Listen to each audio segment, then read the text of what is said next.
கிறிஸ்துவுக்குள் அன்பானவர்களே, இயேசு கிறிஸ்துவின் நாமத்தில் உங்களுக்கு என் அன்பின் வாழ்த்துக்களை தெரிவித்துக் கொள்கிறேன். கர்த்தர் நல்லவர்.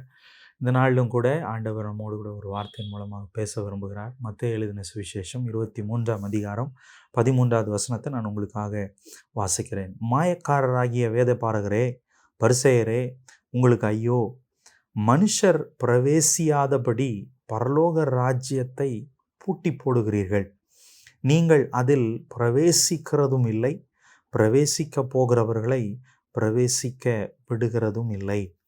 கடைசி நாட்களில் ஆண்டவர் சொல்ல விரும்புகிற காரியத்தை கர்த்தர் பல 1000 வருஷத்துக்கு முன்பாகவே, அதாவது 2000 வருஷத்துக்கு முன்பாகவே இயேசு கிறிஸ்து சொல்லிட்டார்.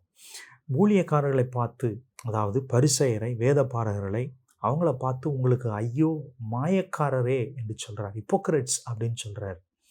ஏன் அப்படி ஹிப்போக்ரட்ஸ்னு சொல்கிறார் அப்படின்னா, மாயக்காரரே அப்படின்னு சொல்கிறாருன்னா, மனுஷர் பிரவேசியாதபடிக்கு பரலோக ராஜ்யத்தை பூட்டி போடுறது வேற யாரும் கிடையாது, நீங்கள் தான் பூட்டி போடுறீங்க அப்படின்னு சொல்லிட்டு ஆண்டவர் நீங்களும் அதில் பிரவேசிக்க மாட்டீங்க, மற்றவங்களையும் நீங்கள் பிரவேசிக்க விட மாட்டீங்க.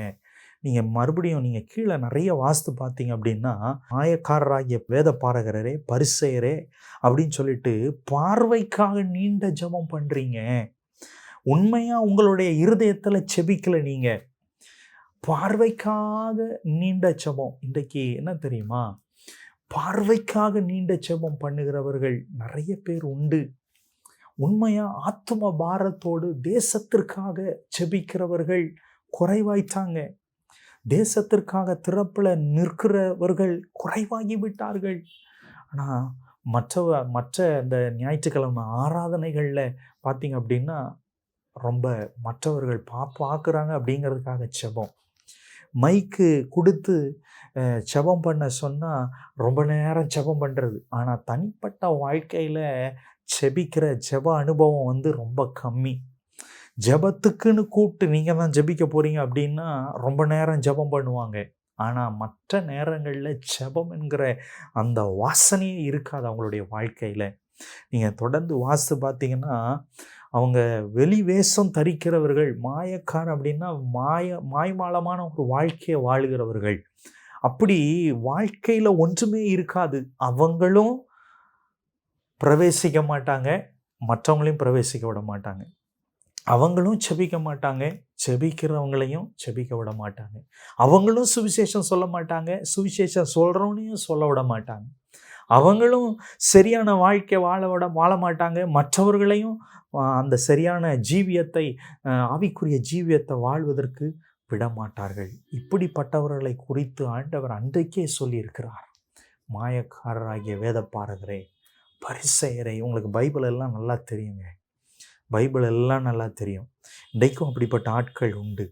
வேத வசனத்தை குறித்து கேட்டால் எனக்கு அது தெரியும், இது தெரியும், அப்படி தன்னை பைபிளில் முதல்ல இருந்து கடைசி வரைக்கும் எல்லாம் தெரியாது, ஒன்றுமே கிடையாது, எங்களுக்கு எல்லாம் தெரியும் அப்படின்னு சொல்லுவாங்க. அப்படிப்பட்டவர்களை பார்த்து ஆண்டவர் சொல்கிறார், மாயக்காரனே, வேதபாரகரே, மாயப்பாரராகிய பரிசேயரே, உங்களுக்கு ஐயோ என்று சொல்கிறார். வரும் நாட்களில், ஆண்டவர் நியாய தீர்ப்பு நாட்களில் நம்ம போய் அப்படிப்பட்ட ஆட்கள் போய் நிற்கும் பொழுது, உங்களெல்லாம் எனக்கு யாருன்னே தெரியாதுன்னு சொல்லிடுவார். உங்களெல்லாம் எனக்கு யாருன்னே தெரியாதுன்னு சொல்லிடுவார். இப்படிப்பட்டவர்கள் இருப்பீர்கள் என்று சொன்னால் மனம் திரும்புங்க. பரலோக ராஜ்யம் சமீபமாக இருக்கிறது. செபிப்போமா. நல்ல தகப்பனே, ஸ்தோத்திரம். இன்றைக்கு கேட்ட வார்த்தையின்படி ஆண்டவரே, அப்பா, நாங்கள் மாயக்காரரை போல இல்லாதபடிக்கு நீங்கள் ஆண்டவரே விரும்புகிற, ஆண்டவரை பிரியப்படுகிற ஒரு வாழ்க்கையை ஆண்டவரை வாழ்வதற்கு, ஜீவியத்தை வாழ்வதற்கு, ஜெப ஜீவியத்தை வாழ்வதற்கு கர்த்தர் எங்களுக்கு கிருபை செய்யுங்க. ஆண்டவர் தாழ்த்தி ஒப்பு கொடுக்குறோம். கர்த்தர் நீ பெரிய காரியங்களை செய். இயேசு கிறிஸ்துவின் நாமத்தில் ஜெபிக்கிற நல்ல பிதாவே. ஆமேன், ஆமேன், ஆமேன். கர்த்தர் நல்லவர். உங்களை ஆசீர்வதிப்பார். தேங்க்யூ. God bless you.